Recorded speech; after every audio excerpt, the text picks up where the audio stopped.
Good afternoon. No, I'm not making remarks. So I like to tell people that there are very few qualifications to being a university president. But there's one important one, and that's that you're willing to talk while people eat. So I encourage you to continue with your lunches.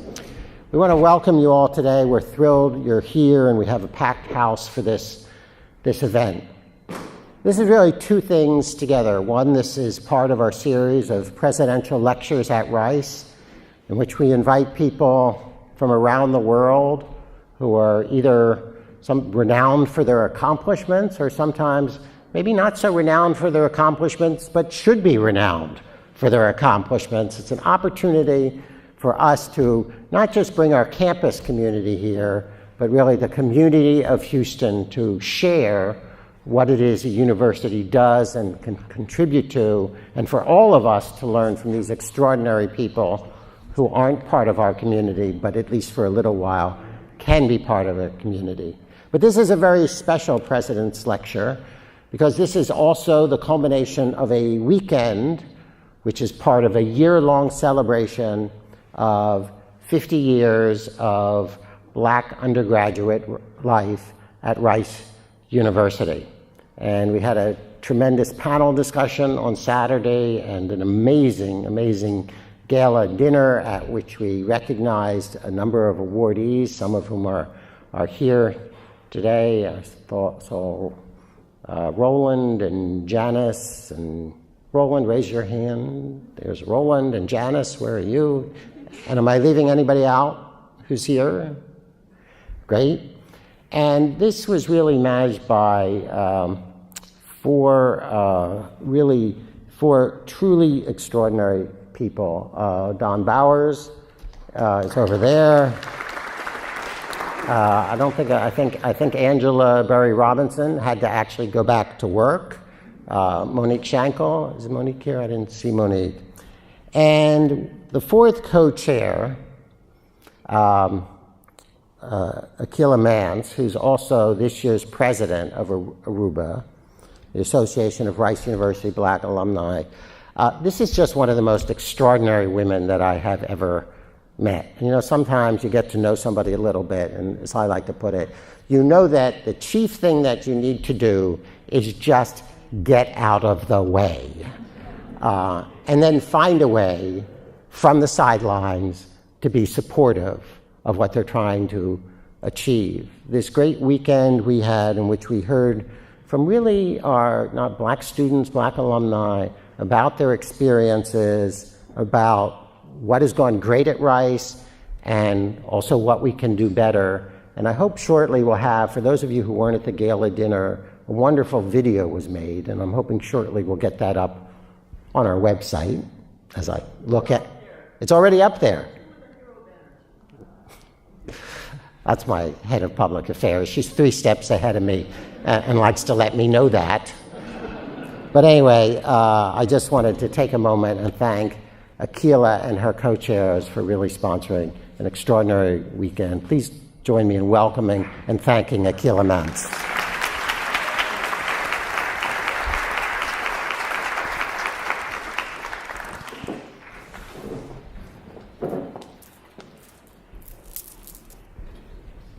Thank you, President Lebron, for those kind remarks. And thank you for hosting this wonderful event. Your unwavering support and commitment to the 50th celebration has truly been exceptional. We are also appreciative to all the volunteers and campus partners, particularly our alumni office, led by Marta Golden, and the Office of Multicultural Community Relations, Office of Public Affairs, led by David Medina. It is with great pleasure that we welcome Darren Walker, president of the Ford Foundation, to Rice University. Mr. Walker's extraordinary life and commitment to serving others is truly an inspiration. The Ford Foundation calls on us to invoke the better part of ourselves, to put our common good above our own personal gain, and to finally put our words into action. As you know, the Rice community is concluding a year-long celebration of 50 years of Black undergraduate life. In fact, we are coming off, as the President noted, a remarkable celebration weekend and gala. Darren Walker's presence here today is such a fitting way to conclude our efforts this weekend as we now turn from celebrating the 50th to building a 50th legacy. Our focuses shift towards institutional changes and the 50th endowment to put our money behind our vision. Mr. Walker and the Ford Foundation clearly represent the spirit of Rice's 50th celebration, and we know his words here today will help us move forward as a university. The history of Black students at Rice, with all our diverse complexities and backgrounds, is indeed Rice's history. E pluribus unum, out of many, one. At Rice, we are a small community of diverse individuals engaging with one another, learning from each other, and pursuing the difficult task of truly becoming one community that seeks to understand our fellow community members and care for one another's concerns as if they were our own. At Rice, we are striving to get this complicated experiment right when the world around us often gets it wrong. Mr. Walker, we are so honored that you would lend your voice to this conversation, and we look forward to hearing from you today. Darren Walker, as you know, is president of the Ford Foundation, where he is entrusted with a $12 billion endowment at the nation's second largest philanthropy. For 2 decades, Darren has been a leader in this area. He led the philanthropy committee that helped bring a resolution to the city of Detroit's historic bankruptcy and chairs the U.S. Impact Investing Alliance. Prior to joining Ford, Darren was a vice president at the Rockefeller Foundation, where he managed the initiative to rebuild New Orleans after Hurricane Katrina. In the 1990s, as COO of Harlem's largest community development organization, he oversaw a comprehensive revitalization program. Darren has had a decade-long career in international law and finance. He serves as trustee in Carnegie Hall, New York City Ballet, the High Line, and PepsiCo. He was exclusively educated in public schools, like I was until I came to Rice. And he has received the Distinguished Alumnus Award, the highest honor given by his alma mater, the University of Texas at Austin.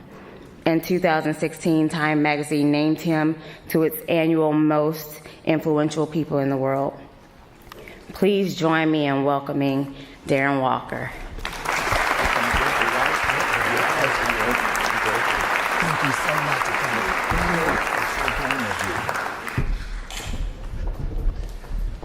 Thank you.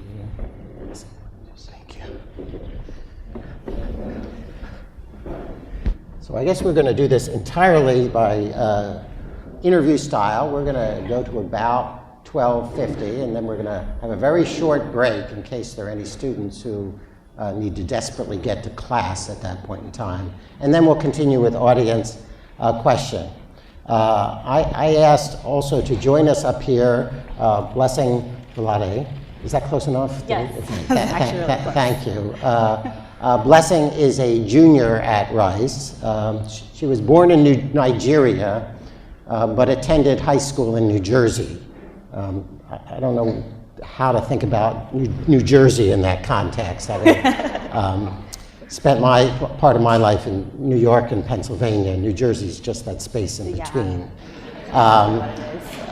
Blessing is studying kinesiology and health sciences. She's president of the Rice African Student Association, active in the Rice Student Association, in Young Al's leadership program, and I think also noteworthy, Blessing is a Questbridge Scholar, which is a program that we use to bring students from lower socioeconomic backgrounds to Rice. They find these extraordinary students. You must have done a really outstanding job here at Rice, because I think since you arrived, we've decided to expand the Questbridge program from what was probably 5 to 10 or so in your year to about 35 students in the incoming class. So you set a great example for that. So we're going to share the questions with Darren. Darren and I have at least two things in common. One is some aspects of our hairstyle, and the other is we actually worked at different times at the same international law firm in New York City. So I'm going to start here and then turn it over to Blessing for some questions. The Ford Foundation has been really at the forefront of questions on how we can collectively address inequality across the globe. What's your view of the biggest issues we face in that regard? And of course, from our perspective, how do you think universities should be contributing to this, to resolving some of these questions? Thank you, and thank you for inviting me to this amazing university, and the opportunity to address so many of your alumni and stakeholders is a great honor for me. So thank you for including me in this seminal moment in Rice's history. The question of inequality, I believe, is one of the great challenges of our time. And it's particularly challenging in the United States. At the Ford Foundation, we have a global perspective on inequality, and so the challenges of inequality that we see in India or China or Thailand or Brazil or the United States, there are similarities and trends that we spot wherever we are in the world today. But I think in the United States it's particularly challenging because inequality is in many ways antithetical to our ideals of the democracy we want to have. And what I mean by that is we have a narrative in the United States that we are a meritocracy and that social mobility really defines our nation and our aspirations. And what inequality does is to really, it invalidates that aspiration, because inequality makes social mobility, which is really at the core of the American narrative, the American dream, it makes it extremely difficult to actualize and to realize. And at some level, inequality relates to this ephemeral thing called hope, which in the United States is really at the center of our narrative.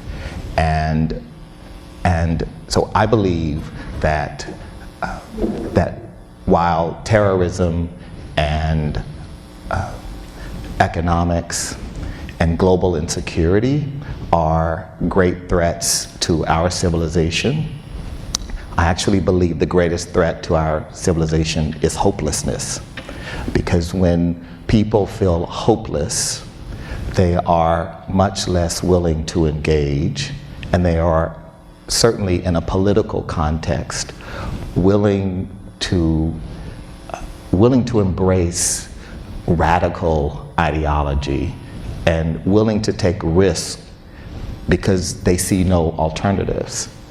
And so universities are critical in a democracy like the United States. And elite institutions like Rice have a particular opportunity to address inequality or to affirm the inequality that we are seeing.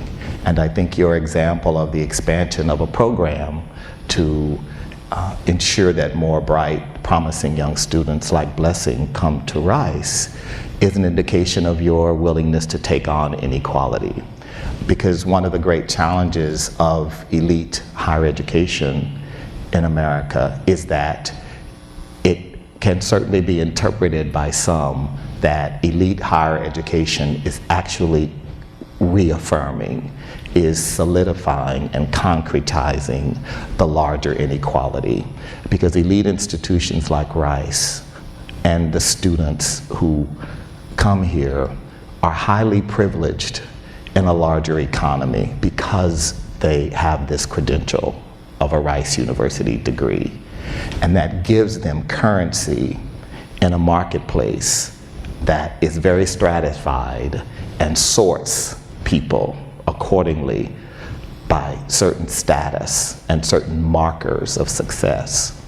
And so if the more people who come from backgrounds like Blessing and me, who have an opportunity to have credentials and use those credentials in a marketplace, the more likely it is that we'll be able to address inequality. So institutions like Rice play a great role. So for our next question, coming from a more racial and political climate of our nation today, in your opinion, what are the key issues for the civil rights movement today that you think we should be focusing on in the 21st century? What is the advice that you have for young students like myself and the friends I see in the crowd that we can learn from your generation, your successes, your failures, that you think that we can use to move forward in mitigating the racial discrimination and the inequalities that we see today that you've spoken upon?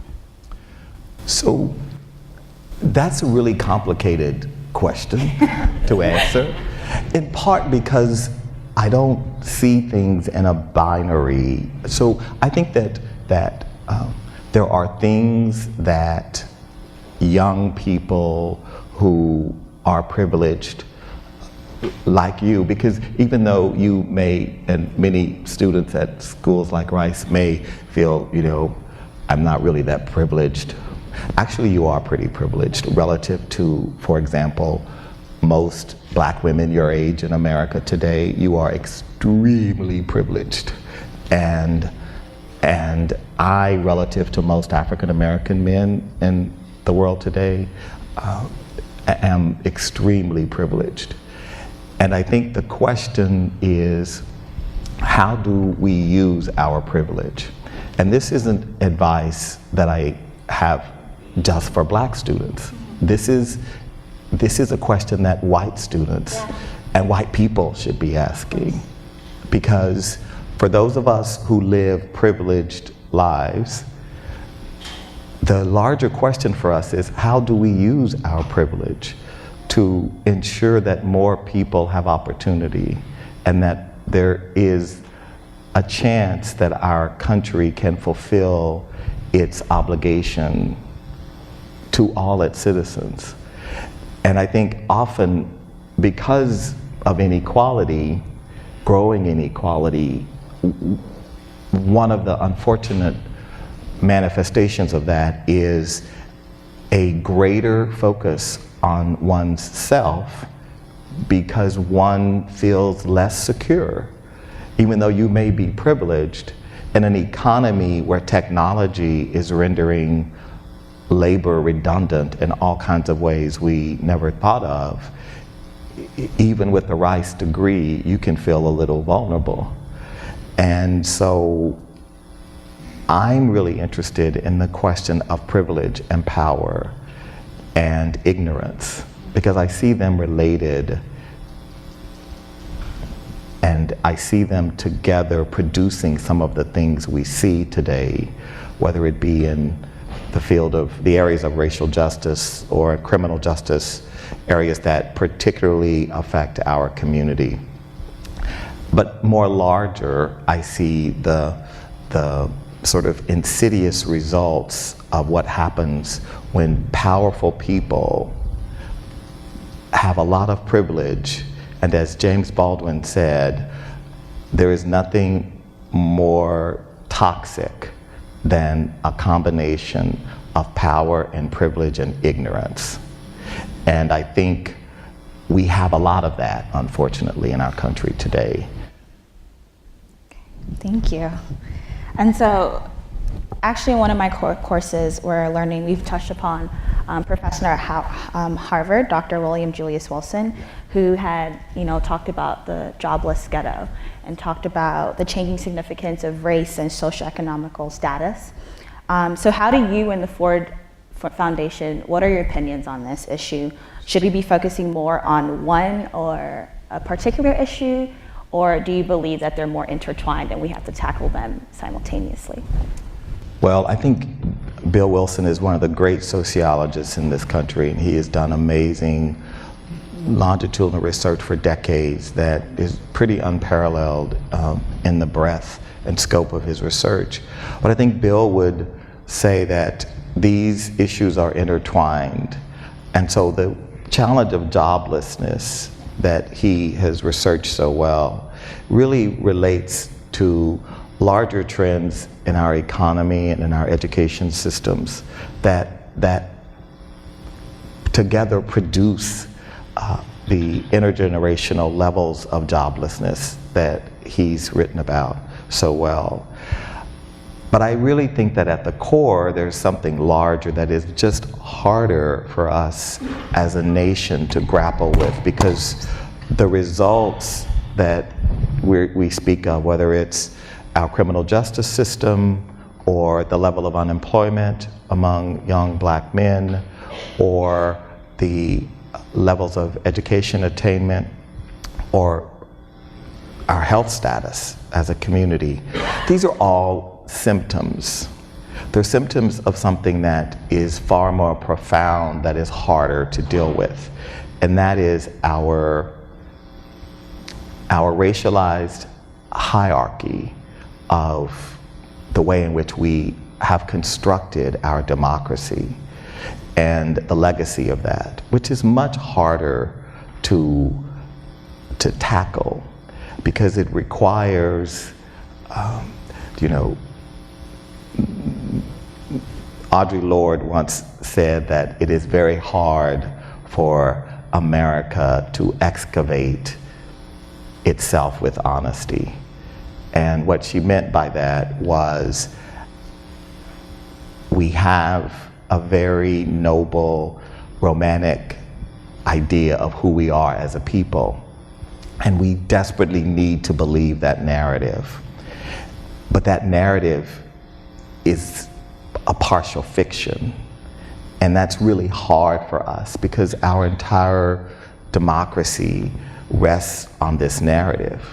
And so to interrogate that narrative means really painful introspection that as a nation we simply have been unable to do. And I think as inequality grows, and as we see the increasing economic insecurity, for example, of working class whites, middle class whites, it's very hard to create the public space to have these kinds of difficult dialogues. So that I think raises another question. You and I were talking about this a little bit beforehand. We have to have these conversations. They're difficult conversations. In your professional and personal life, you interact with a wide range of people, from investment bankers to folks in the community in Harlem. And how do we foster that dialogue and that sense of respect and develop a mutual appreciation for people and a respect for difference, both in backgrounds and views? And then I thought I'd just insert into that, and would you like to comment on the election? I'll take the first part of the question. I'll take the first part of the question to say that I think that so look, I live in New York, and we're about the last place in America that you really want to get a dose of reality of America, right? I mean, and so I think one of the real challenges for elites in places like Manhattan, where I live, is how disconnected our lives are from the way regular folk in this country live their lives. And so a first step is acknowledging that, and acknowledge how out of touch we can be, and acknowledging our own sort of privilege. And that's really hard for successful people in this country to do, particularly successful white men. And I have many, many successful white men who are friends, and we have conversations like this a lot. And some of them have a really tough time engaging because many of them, in their minds, started with nothing, modest backgrounds, came to New York, went to Wall Street, did exceedingly well. And so when you engage with them about their success or about our system, they're very comfortable talking about the edges. And so they're very comfortable saying, well, I want to help, I'll start a charter school, or I'm interested in this project in Harlem or in Bed-Stuy or whatever. But when you go to the core and say, you know, there's something wrong with our system, then that requires an engagement about their own success. Because the system actually works for those of us who are elites. The system works great for me. I mean, I've been on the other side of this system without privilege, and now I'm on the other side, and it really works for me. It really works for people like me, and my friends who go to the Vineyard or go to the Hamptons or do what we want to do and live the life. It completely works for us. It works for us, it works for our kids, it works for our Venn diagrams of circles of people. So it's really hard to say, and by the way, this system is fundamentally broken.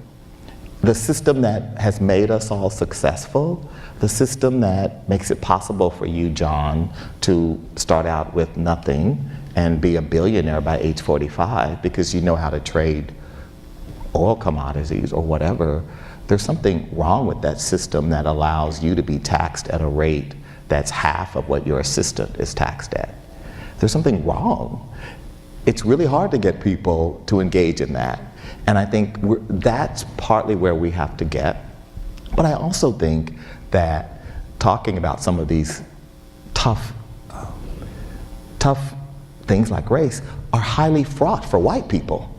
Because one, the space isn't safe. If you say the wrong thing, you could be completely humiliated publicly. I mean, we've seen people be fired for misstating a word, and so one of the things we African Americans and others have to do is to create safe space for white people to talk about race, which is really hard, right? Because I remember when I was in Austin, the University of Texas, you know, we had 45,000 students and there were maybe 700 or 800 African Americans, and we were always saying, well, there needs to be safe space, and that's true, but we need safe space on both sides of this discussion, this conversation, and I don't think we realize how difficult sometimes we African Americans make it for white people to talk about race comfortably because of a fear that you will say something inappropriate or something that could be interpreted naively that you say is racist, with racist intent. So we have to engage in that way, and I think leaders, part of the thing that you and I and other old people like us have to do is I'm create just going to that take space. exception to that last remark. We have to be able to talk about these things and be comfortable with what makes us uncomfortable, because we can't get to where we need to get to without being uncomfortable. Thank you. So now just shifting the dialogue more to race-specific issues. We just recently had a publication in our student newspaper, the Rice Thresher, which found that students from lower socioeconomic backgrounds, students like myself, cannot really have a wholesome rice experience due to financial constraints. And so as an African American man who grew up in a single parent household, first generation I believe, in rural Louisiana, how can you relate your experiences to students of similar backgrounds like yourself? Like for me, for example, I came to Rice, but I knew instantaneously I needed to find a job because I'm not just focused on school, I'm focused on helping my mom at home. Right. I'm focused on paying for books. And so in a lot of opportunities I can't easily access it because I just can't. I don't have the financial ability to do that.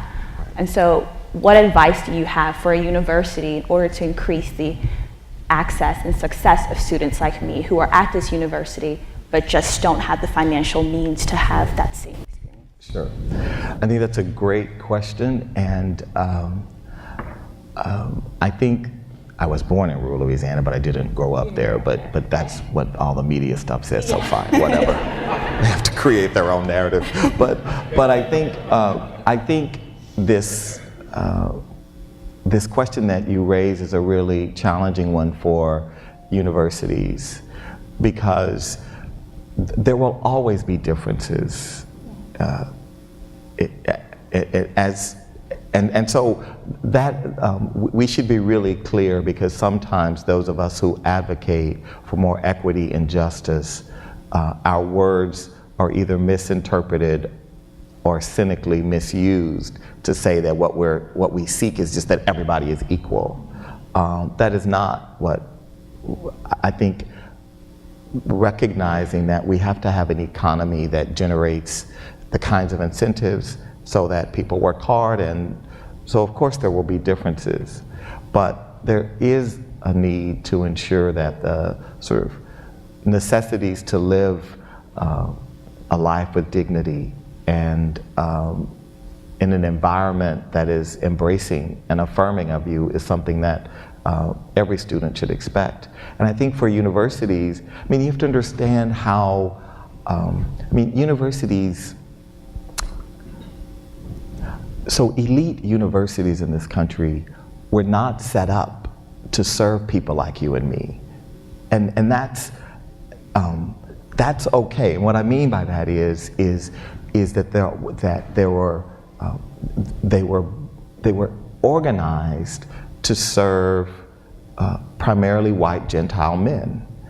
And so over time, like so many of our institutions in this country that were set up to do that, they have evolved as our democracy has become more realized, right? And so a university, if you talk to, women who were, white women who were, at Radcliffe in the 50s, about what it was like to be at sort of the sister school of Harvard, and what sort of second-class status they had in so many ways in terms of resources.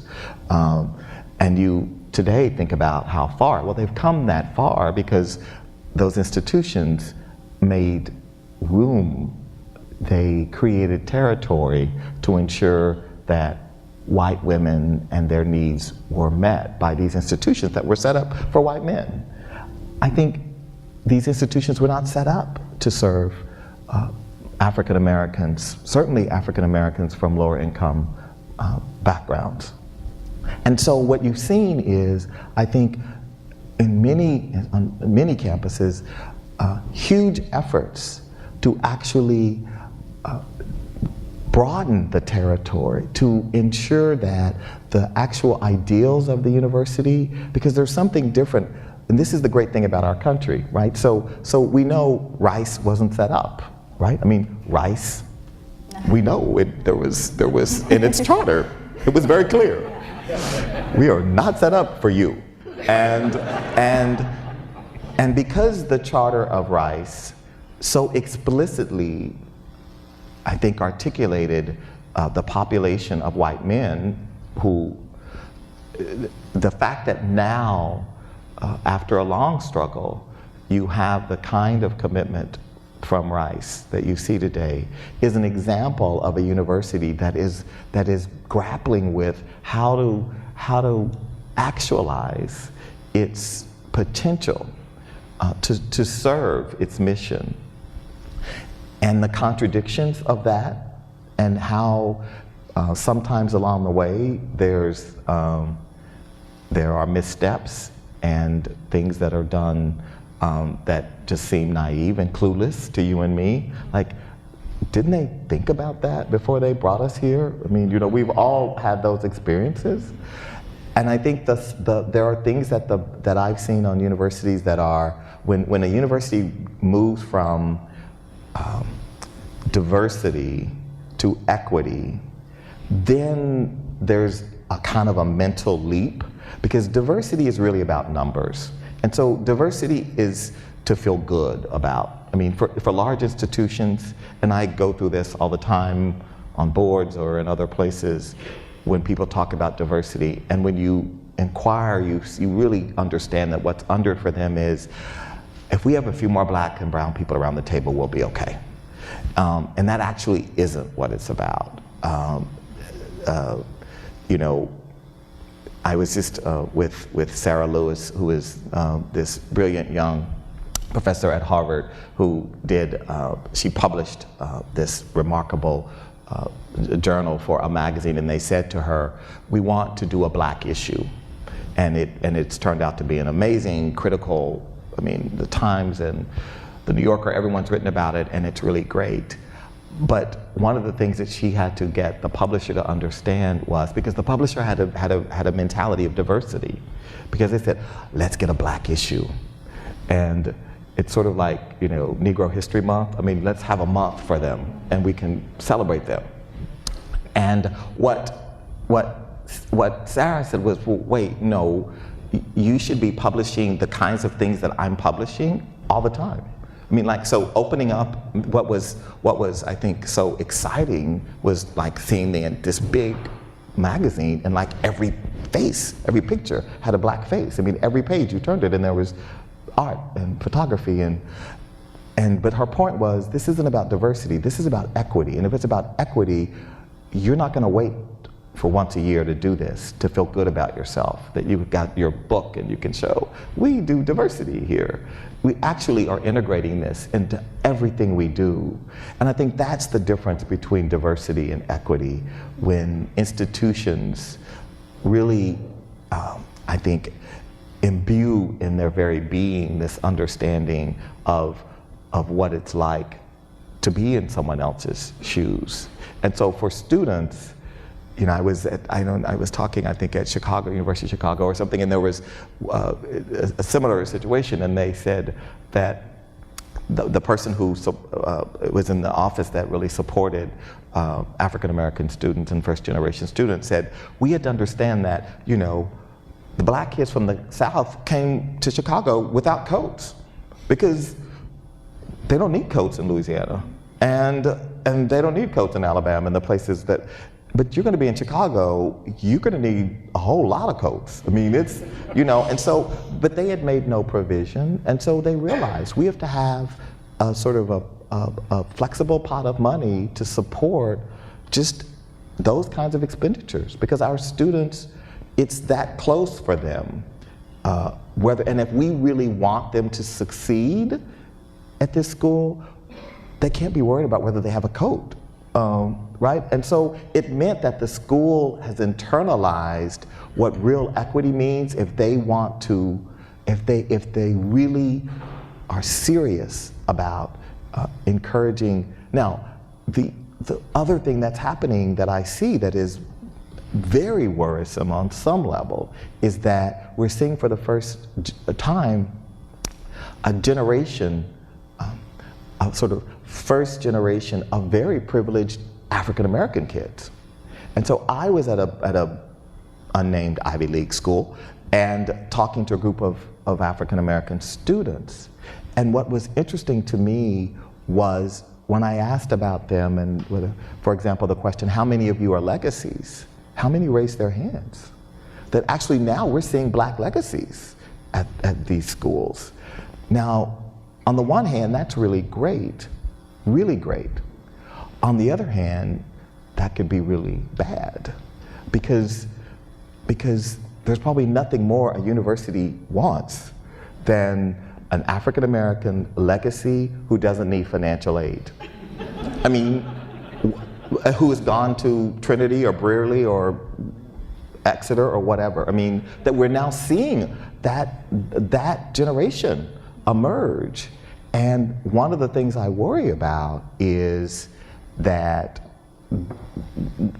they are super privileged in the sort of process of all of this, of college and we have to, and universities have to be very careful to not over attribute admission to those students, because getting them is, you sort of just hit the gold standard. I mean, and I think we have to really worry about that.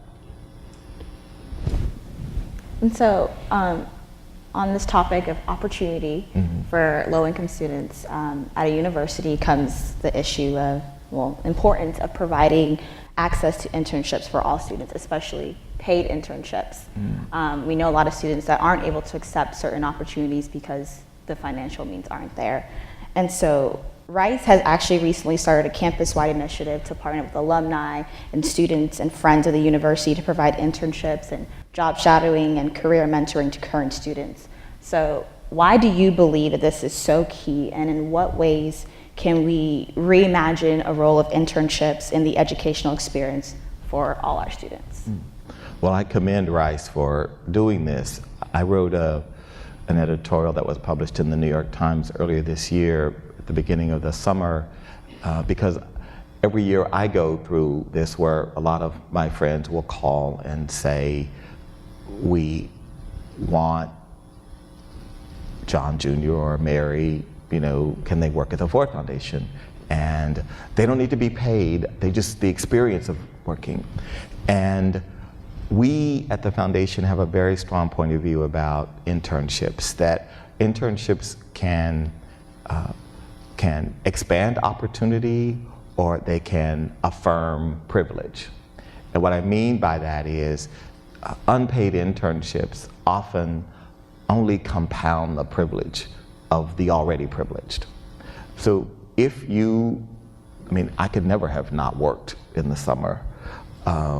So if you as a student don't need income in the summer, you probably are in a pretty privileged position, and you probably have already benefited from privilege. You probably benefited from going to very elite schools. You probably had other good internships, and you probably have good networks that allow you, as you think about your future, to advance.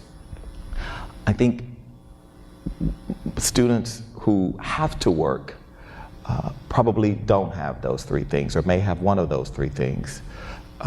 And so what we've done at the foundation is that in order to address the issue of equity, is that among the criteria that are normally the criteria you'd see in terms of grades and interest in majors, et cetera, is the criteria that in order to be considered, you must be on financial aid.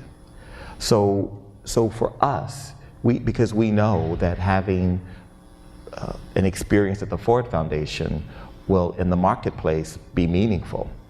And the students we want to make sure, and we want to prioritize, who have that credential, that currency, are students who are on financial aid. And so it makes it really easy for me to tell some of those same friends I was just talking about, who call me every spring or even before the spring, to say, can you help John or Muffy get a job with you for the summer? And you're able to say, well, I know John isn't on financial aid because his father's a billionaire. And so I actually don't think he can work at the Ford Foundation, even though he's really smart and he's doing really great at Dartmouth and he's got a great future. I know he does, but there isn't an opportunity at the Ford Foundation, you know, because he lives on Park and 75th Street. And, you know, that's really not the population that we are focused primarily on as we think about how to lift up and create larger opportunities for young people. Maybe I'll insert one last question before we take a break. And you know, Houston, by some measures, is the most diverse city in the country, and Rice, over the last decade or so, has become one of the most diverse, at least elite private universities. We now have no majority in our student body. About a quarter of our American students are underrepresented minorities. And then sort of going back to what you said, even with all those changes, sometimes there are misperceptions and conflicts, and we don't understand the ways in which different things may be perceived differently by our minority community. And so universities are really, I think, struggling with these issues. I think as you alluded to earlier, I think on both sides, people are afraid to say the wrong things, and we have to educate people. So what advice do you have for us? I'll put this in the broadest sense. The two folks you have up here, for our students, for the administration, for others, and how we should be, what we should be doing at our universities to prepare our students, well, both encourage our students to function the best that they can in the most supportive way that they can of each other while they're here, but equally important, to prepare them for that world out there to be the citizens that we aspire for them to be. Well, I think the advice for you, Mr. President, because you have a very tough job. I mean, there are few tougher jobs in America today than to be president of a university, because you're at the epicenter of where so much of what we're talking about plays out. And as I talk to your peers at institutions across the country who I know, it's a real challenge to address the great diversity of perspectives among your stakeholders. I had a conversation with the university president that was really interesting, because this is the president of an important, significant institution, private institution. We were talking about inequality, and they were commenting on a speech I'd given. And I said, you know, I'm happy that you appreciated it. You know, there was a time when university presidents used to give speeches like that. And they said, I could never give a speech like that today. Some of my trustees would have my head if I talked about inequality the way you do. And I can't afford to offend them, because I've got a capital campaign to run, and I'm depending on them. And therefore, I'm not going to talk about race and inequality and all of these things that I know matters and that I know need to be talked about. And it was a very dispiriting conversation for both of us, because I think it's again a manifestation of what happens when there is greater reliance on the perspectives and the money of fewer people in a democracy, because it constrains the very institutions that our democracy depends on, whether it's media, whether it's university. I mean, all of these institutions are being silenced by powerful interests that don't want them to fulfill their full obligations of service to the larger democracy. So it's hard being a university president. And then on the other side, you've got these students who are really demanding, and who some would say, you know, I mean, there is this narrative which I think is so wrong about, you know, these students wanting to be coddled and wanting safe spaces and not to be. I think students are simply demanding to live their life with dignity on campus. And I think if we think about how to help create that environment, but you cannot and should not seek to shield them from certain realities, but to engage them in those realities and how to change those realities, I think, is the challenge and the opportunity. So we're going to pause for a moment in case anybody needs to go to class. And I can tell if you don't need to go to class.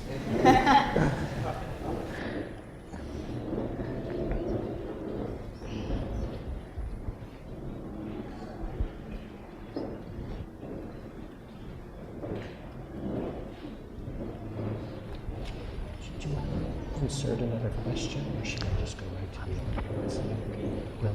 Okay, I'll go back to questions. Yeah, go to questions. You're going to do questions? From the general audience. Yeah, from the audience?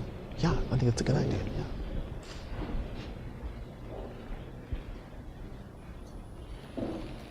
I do want to thank our students who came. They do lead astonishingly busy lives. And I think I'm not in a position to say, don't go to class. This is more important, even though it's, our students are very dedicated to their academic experience. We wanted, Blessing or I may have some additional questions, but I think at this point we really wanted to throw it open to the audience. We have a little less than half an hour, I would say, remaining. Yes? The Ford Foundation is focusing on the diversifying of faculty members in our major universities. I don't know, I'm a little loud.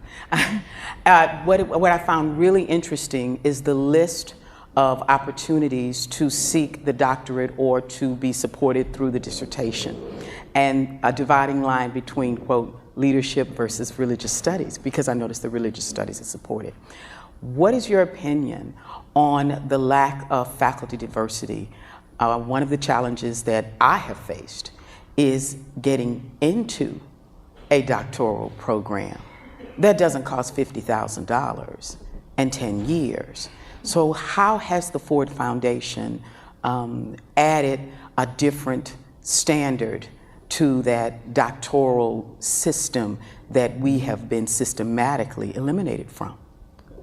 So thank you for that. So the Ford Foundation fellowship program is in its 52nd year. So it's the longest and the largest program that supports masters and PhDs in the country. And it's run by the National Academy of Sciences. And we have learned a lot over the years in that program. And I think today we recognize that there are a set of larger systemic issues that in some ways our theory of change has bumped up against, right? So our original theory of change was that if we increase the pipeline of PhD candidates, in turn, university departments would become more diverse, and in turn, universities would be more diverse, and in turn, we would see more academic officers, more deans, more provosts, and ultimately more presidents who were people of color. We have not seen that.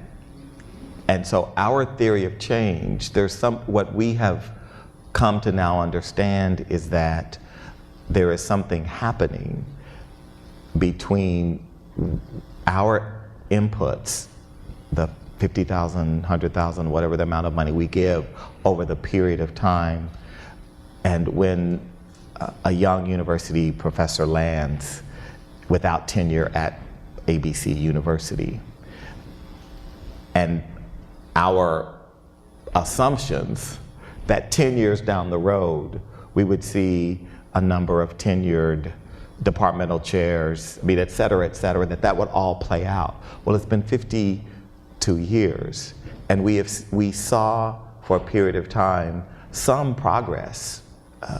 And so the numbers are still there. I mean, it's not as if we're not supporting large numbers. There are large numbers that are being supported, and I hear about people all the time who tell me, oh, I got my PhD at Columbia or at wherever through a Ford Fellowship.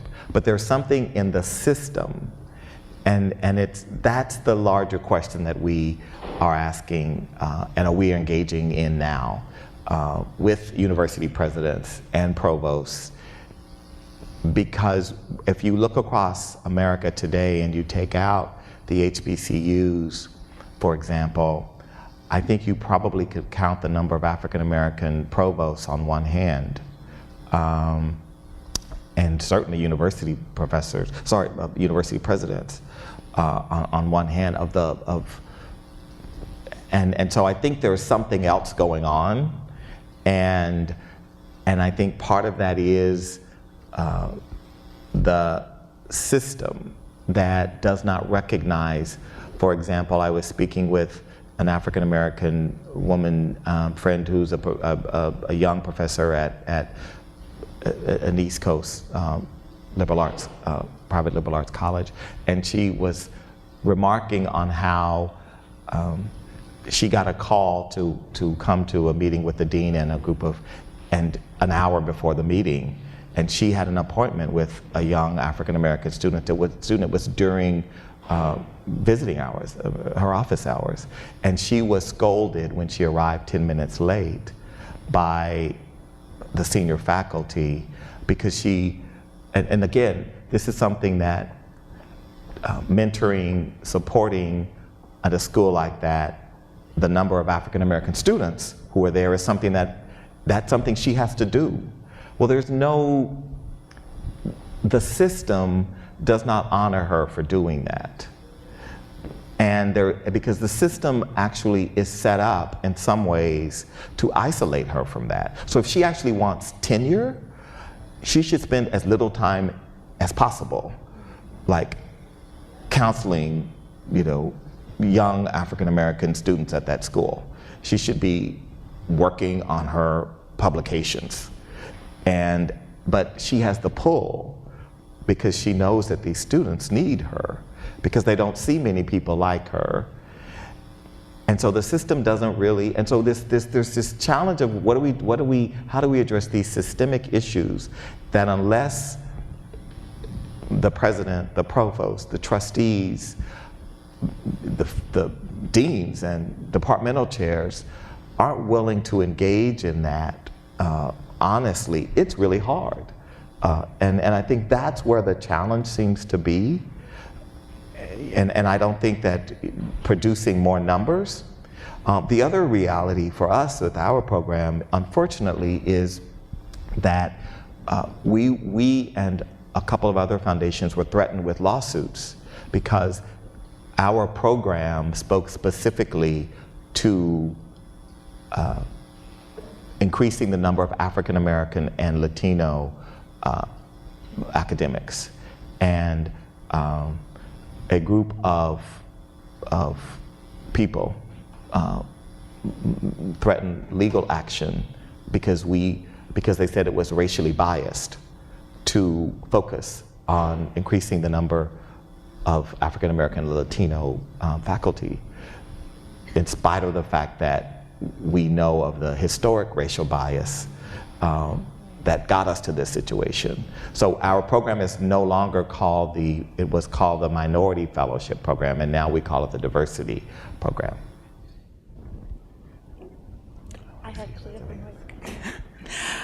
Thank you so much for your transparency about all of these very difficult topics to be discussing in public. It has been really refreshing.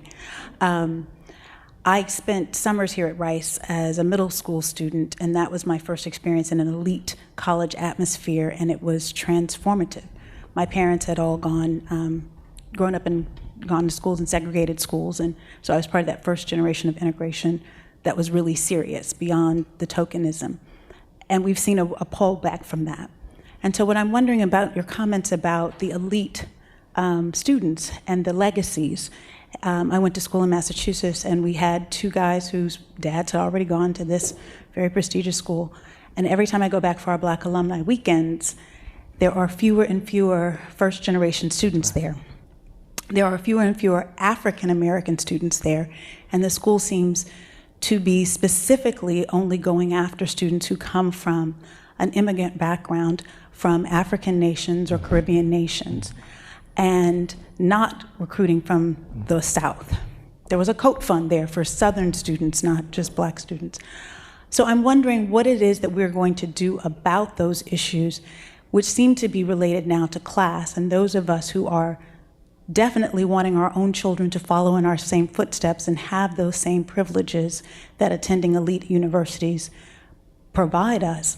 What are we supposed to do then to not contribute further to the inequality, but help that other generation of kids who have not had those same privileges? Right. Well, one, I think the first thing is you just demonstrated it, and that is a consciousness about what's actually happening. Because regrettably, not all of our brothers and sisters who have been successful have your perspective these days. And I think what you can do as a parent, I think, is ask those same questions, and it should trouble you that you don't see more of those students who were first generation, sort of what I saw in the example I gave earlier. And so I think there needs to be an engagement with the universities as to what is actually happening. I mean, what's interesting about this is it speaks to how difficult it is for universities to actually sort of inculcate the sense of that hierarchy that I spoke of earlier, because for some of those universities, if they, I mean, this sounds cynical, and I don't mean it to be cynical, but I think if they can supplant black people from the South or from Chicago with black people from Lagos or Nairobi, they have black people. And they actually have black immigrants who don't come with the baggage that we come with, because they're black immigrants. And I think the social science literature about the differences of perspectives that black immigrants have on America and African Americans, I think speaks to why it would be desirable to recruit Africans. And we want Africans, right? I mean, I celebrate the fact that we have large numbers of African immigrants coming to America, and we should have an immigration system that makes that possible. But we also must not release our institutions from their culpability and their responsibility in the issue of addressing our indigenous American, uniquely American issues with black folks. And so that's really, really hard. Because to say to the university, I mean, and this is another thing that happens, and I see this because we work in Africa. Well, there are elite Africans. I mean, there are, if you've been to Lagos or Nairobi, or there are large numbers of Africans with the money to come to the United States for education, who don't need financial aid, and one of the interesting byproducts of this growing inequality is that the little secret that many of these institutions are aggressively recruiting international students of wealth. And you see it when if any of you do it, as I do, go to elite schools, private schools particular, and you see these numbers of students who are obviously of means, and I think we want that, but we don't want to supplant the necessity of addressing the core mission of these universities. Maybe I'll just add a little clarification in terms of our policies there. For those of you who read our statistics, for example, we don't count international students in any of our sort of domestic diversity statistics. So if you read there's a percentage of this or that, that does not include any international students. It might include permanent residents who've immigrated to the country, but it would not include somebody who we, as you put it, recruit abroad. And I think that's, I don't know if all universities do that, but they certainly should, because I think the problems, whether it's with the African American community or the Hispanic community, it is important that we draw folks from those communities here in the United States, and that we make that contribution. And that you draw folks from the globe. I mean, this is very important that you. But you should draw, I think, a point. distinction between, Absolutely. because they bring with them those very different experiences, and they bring it to our student body. But then they also take that experience back to their communities, and that's really what we want. Next.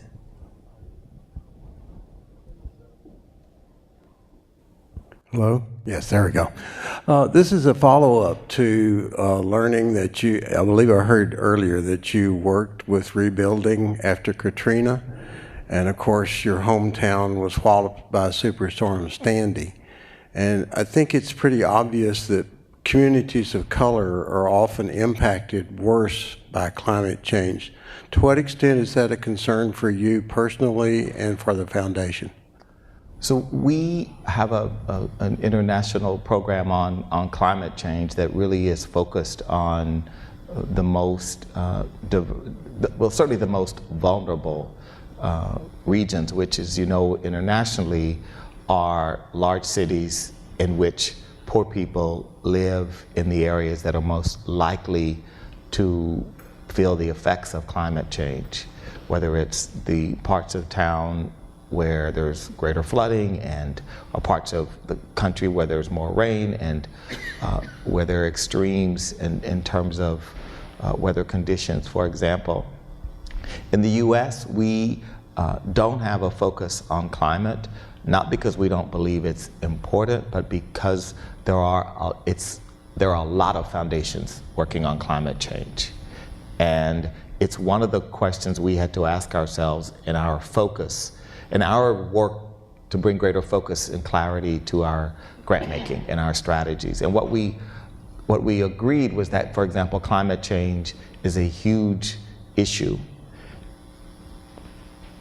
but there are a lot of wealthy philanthropists, from some of the Silicon Valley billionaires to some of the legacies in New York, who are interested in climate change. But when we get at some of the more, what we believe to be also core issues, like racial justice, it's not a very crowded field in philanthropy. And so if we wanted to have an initiative on climate change in low-income communities, we'd have a lot of partners.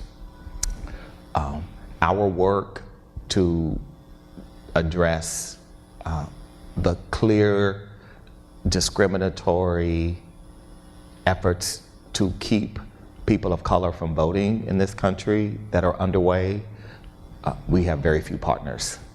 So we have brought greater focus to our grant making in those areas where we believe that are vital, where there's a lot of space and a lot of need. So it's not to say that climate isn't important, but we've had to make some choices. And I think that for us, it's the right choice. For Hewlett, for Packard, for Rockefeller, there are a number of foundations that are working on the issues that you raise, which are hugely important.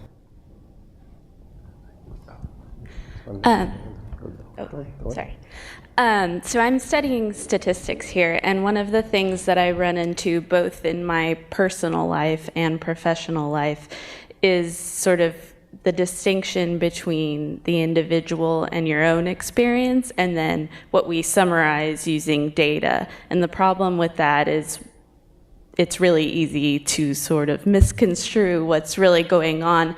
And so when you have these conversations like the one we're having now, it's really easy for someone to stand up and say, well, it's all fine because X% here is, so how do you deal with that? And in your own work, I'm just interested on your perspective of how you handle that. Sure. I think this is in some ways what I was saying earlier about how if we simply look at numbers, how they don't actually tell the story.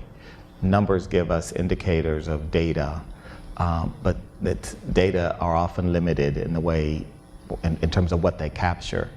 And so it's great when you look at the aggregate data and you say, oh, we've increased the number of students of color or students from low-income backgrounds by this. And that's great. And so then there's another level of question that is, what's their experience been like? How are they succeeding? Do they leave the university feeling a sense of pride in their experience and a desire to remain connected?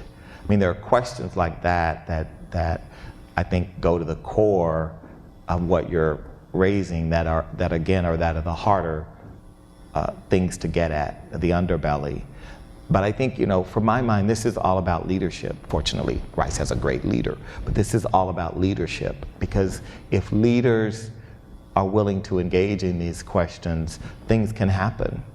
And that's why it's important that we have leaders and that we support leaders who take the risks, because it is a risky proposition for leaders to engage in the conversation that we're engaging in. And those leaders need to be validated and valorized by their institutions. And it's something that I see, I don't see enough of. I'll say that.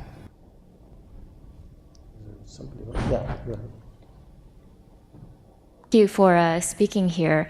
When it comes to social issues, I think the concept of community is very important. In this respect, I'm really proud of my college roommate here at Rice, who comes from a predominantly African-American community in a lower socioeconomic part of Houston. After we graduated, even though her job was in another part of the city, she moved back to her neighborhood so that she could give back and be an example to the children and other community members in a very humble way. But there are a million reasons why someone in her position may not be able to or may not want to go back to their original community. And I was wondering if you could speak to this struggle and whether it might or might not be reconciled. Well, again, this is, why should she have to go back to her community? I mean, I don't mean this in a disrespectful way, but do we ask white people to go back to their community? I mean, I say that to say, if she wants to go to work for Goldman Sachs and become a partner at Goldman Sachs, we should celebrate her for that. And if she, of course, we would hope that that privilege that she has, wherever she is in the world, that she wants to use that. But sometimes the burden on students like your friend is really heavy, that we hoist onto people like her to solve, that really should be solved by all of us with her. But often what happens is we leave it up to her, whether it's at the board table when we have one or two African Americans, and when something comes up, we say, oh, but you're the black person on the board. Can you fix that black problem we have? Or you're the, why do we as a society make that demand of her, that she's got to fix this problem with her neighborhood, when in fact it's all of our neighborhood, if we actually have the right frame of mind about what community means. And so, I celebrate her, don't know her, but she sounds really great. But I also, it's a cautionary tale of the demands that we put on young people who come from those backgrounds, that they can't feel like, I experienced when I had friends in college and law school who after law school were going to work for the ACLU and were going to do their dream job. And I just thought, it would be great to work for the ACLU, but I can't work for $50,000 a year.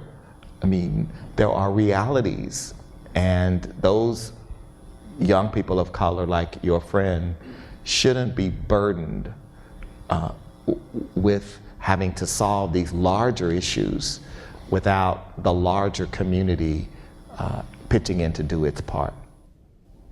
I think we have time for one more question. Did anybody have a mic yet? Oh, okay. I want to thank you for taking the time to think about these issues. Now, the question I've got is, in a managed free market system, which is what we have here, when I look at you and I look at a former salesman at a retail store and the successes that the system has allowed them to achieve, do you have some idea about what other system might be better? Well, I certainly think that, we've had conversations about our economic system in this country that I think, and I think I am a firm believer in our system. I have an unyielding belief that our capitalist market democracy is the best form of organizing an economy. I believe that what has happened to our system is a perversion of Adam Smith's idea of what a market economy should produce. And I think it is in need of a significant restoration, and risks the kind of disruption that could be politically and otherwise very problematic. And I think, to the question that I'm not going to answer directly about politics, I will only say We won't that tell anybody, really. I will only say that I think because our economy is not producing the kind of shared prosperity that it produced for certainly 60 to 70 years in the 20th century, and we are seeing the manifestation in our body politic of how many people are disaffected as a result of the way our economy works today, which is that it works for people like us, but it's not working for far too many Americans. And so we really should be listening and taking action from wherever we sit. So at the Ford Foundation, what we do is to generate ideas about issues like our program, our Future of Work program, that is asking questions about what will the labor market be like in a world with automation, artificial intelligence, the level of around the world labor and capital flows. I mean, what is work going to look like? There are things that our business leaders need to be doing. There are things that our political leaders need to be doing to address this issue. And if we don't address it, I would just say that our democracy is truly at risk. Thank you very much. Blessing, is there anything you want to add before we conclude? Or? No, I just want to thank you so much for speaking and being an inspiration to many of us here. Thank you so much for having me. It's a great honor, and it's wonderful. I have my family here who are Houstonians, and so I'm all thankful for them being here too. So thank you all. Thank you for inviting me. So I want to thank, first I want to thank Blessing. It's a great privilege to have you at the university and here. And like sometimes you watch the talk show and they say, go see the movie. If you haven't seen it yet, please go see the ARUBA video with Blessing and other students. It's really worth watching. And Darren, thank you so much. Thank you, President LeBeau. I think we have a charge here, and the charge is to continue this conversation, to address these issues, excuse me, to address these issues forthrightly, and I think in the manner in which you have inspired us to do so. Thank you so much for taking your time to be with us. Thank you for including me. Thank you all very much.